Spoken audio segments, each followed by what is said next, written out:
Finish the straight ankle first, and then we'll continue from there.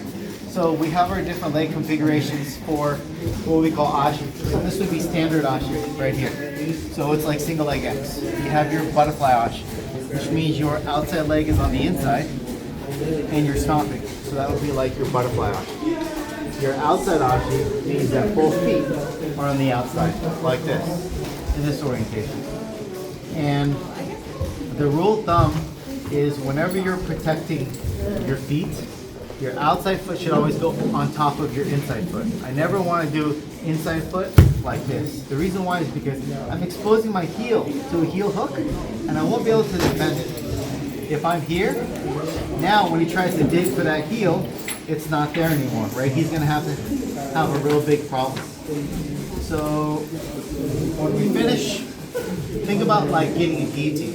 So if I don't have connection, I'm coming here, I'm doing like a guillotine grip, and the reason why you would finish versus not finish would be your elbow positioning, where your wrist is, and then if you're flexing your lat or not. So if I have Artem like this feels good, I want to pinch my elbow, and then I want to flex my lat down like that, and that'll give enough torque to finish it. Right? So I can just do this one and flex my lat and finish. But I'm actually not doing any of the mechanics to finish. So I'm using my feet here to push off his hip, and I'm pinching my elbow like this, and then when I push, then I get a nice finish. If I want to make it worse, I drop my elbow to the ground and I put my shoulder to the ground, like this. Right? So that's where you would get a good one. I can do some of the arm. So here, right? Getting your feet in configuration. So you should be able to, without pushing on your feet, finish. So pinch your elbow, and then you flex your lat. Here. That should be enough to finish the straight ankle. And then you're going to be pushing off your heel and going away. So with a partner, go ahead and just do the straight ankle mechanics. So typically whenever we're defending straight ankles, right, and I'm talking about like not if there's heel hooks engaged or knee bars, but if there's only like straight ankles, I would be grabbing the head, right, if he starts tilting over, right, I'm going to straighten my leg and put on the boot. And then I shed this and I hop over, right? That would be like our standard one. So let's say that he goes to the side a little bit far for me, right? And I feel like grabbing his head won't stop the actual finish on him because he's so far over. So I'm going to tilt him over and I'm going to do a tech stand. So make sure that to relieve a little bit of pressure, I'm always doing micro adjustments with my feet, right? I can bring my heel out, bring my heel inwards. I'm basically adjusting my heel when he's attacking to relieve some pressure on my foot.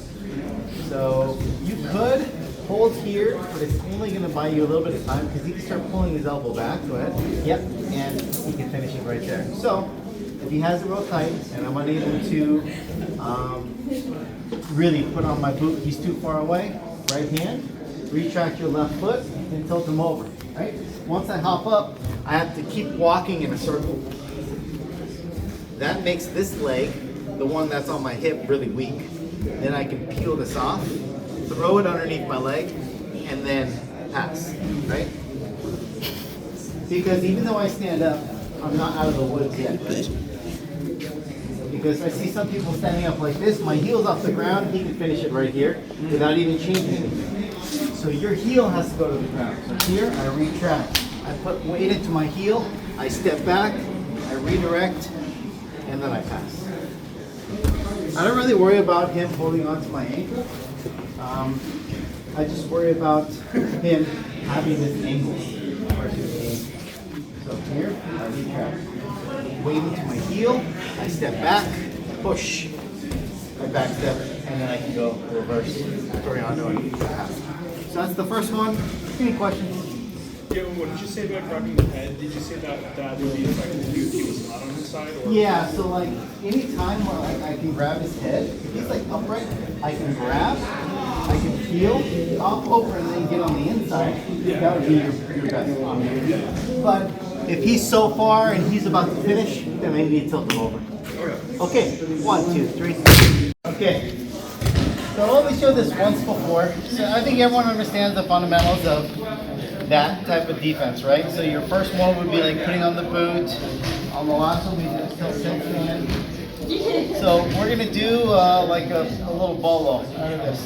So if I move my hips, her foot's gonna be following, right, my hip wherever I go.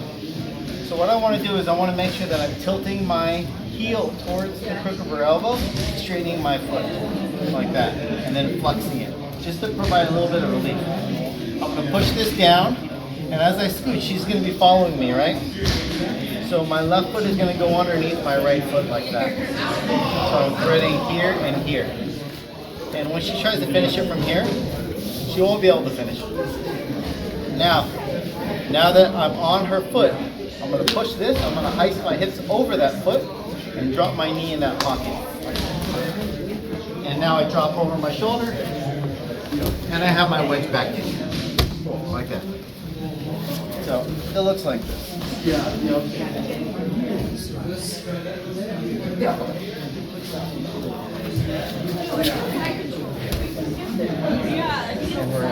So the mechanics are really easy. It's just a wedge back kick. So here I have to thread this underneath because there's space because she's following.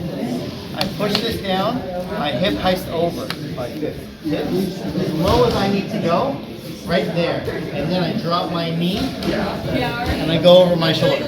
Once I'm here, I pull my right knee towards me and I stomp down with my left leg. Here. And then I put my bottom hook in, snake out, top hook in.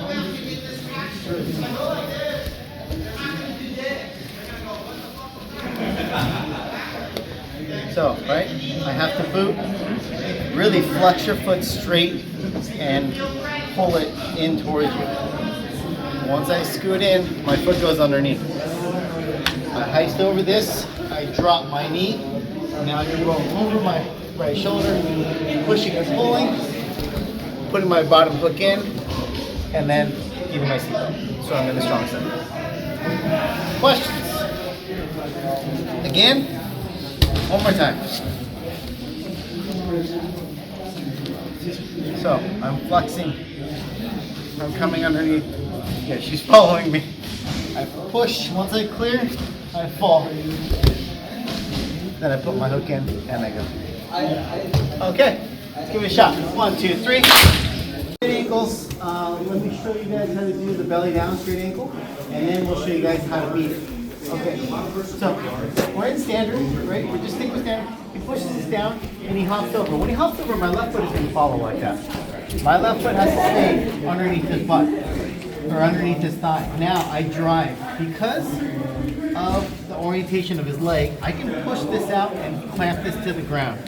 I can't go the other way because there's too much resistance. So I drive down and I come up like this. I want to make sure that his knee is on the ground and I have my left foot hooked. So now, in order to finish, you're going to clamp down, same thing. I clamp my elbow and flex my lat, and then I look to my right, and then I finish. And that would be the finish. Now, where you go wrong is that a lot of people are like this, trying to bridge here. The problem is, I'm not putting enough pressure onto his leg to create separation between his shin and his knee, like that. Because when I'm here, I lose position. So it's better to come up. Notice how there's a nice bend? So now I can just extend this versus extending his whole thigh. I'm pinching, I'm looking to my right, and then I go. So, we're here, I follow with that knee. Then I go belly down. 2 knees down, I pinch, look to my right. If it's his left leg, I have to look towards where his toes are pointing.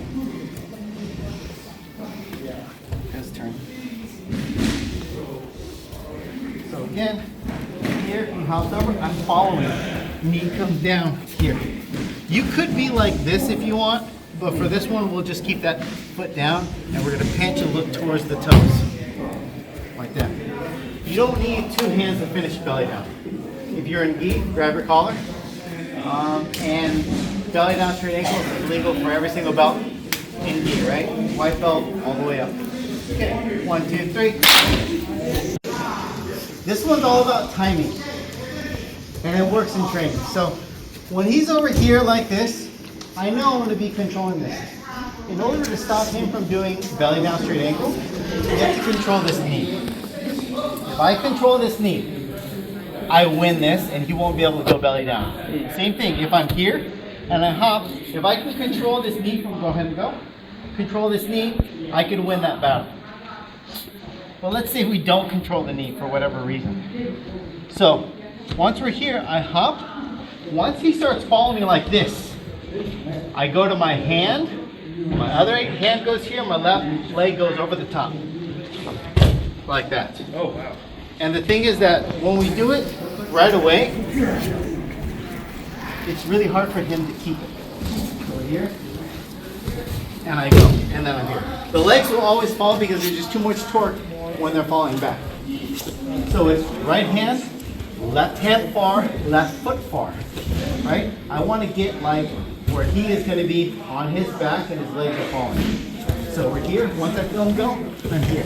So I'm turning Kindon significantly when I'm going. So if we go slow-mo, here, I'm like this. Heel is going down to the ground. My left hand has to touch, and then my left leg has to touch. And then we're there.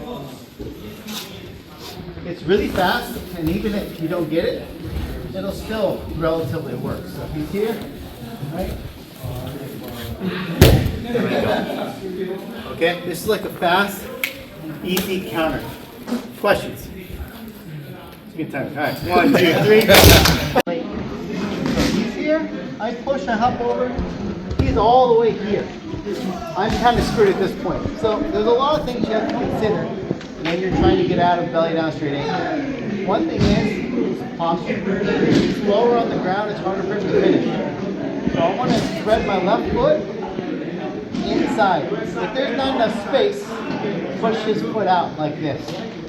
Now I find the inside of his knee right here. I'm going to extend it out. Watch where his hip is. So go ahead and finish it from here. Yep. So watch when I extend this out. Now finish it. Yes, it's not there. So now that there's space, my left foot has to go to his wrist, and I'm going to kick out his grip. Here, I kick out the grip, and then I come up. So it's super simple. Ish. So I hop over. So I turn like a 180. Okay, let's say his legs are crossed. If his feet are crossed, right, I have to grab the foot and I have to scoot. So I need to scoot out like this so I can frame. Then pummel on the inside. If there's no space to get to the knee, push out the leg. Now just be careful because it will torque the knee if they have all the weight on their knee and there's nothing else. Now my left foot goes to the crook of the knee, and I can go here or I can go here. I extend out, I clear the grip, and then I come up. So that would be your initial. Let's say that he's crowding me and he's really close. So now there's not really much where I kick here and I can't get the torque. If you're short like me, you cross your feet. And you kind of just pause here for a moment. If you're taller, let's pretend like I'm taller. Like this. I'm going to figure 4, my leg. Now when he tries to finish, he won't be able to finish. So I'm going to grab his hip, throw my right knee to the ground like this. And it's going to break his grip. And then I can start going for his back. So I don't do this because I'm not tall enough to get enough torque.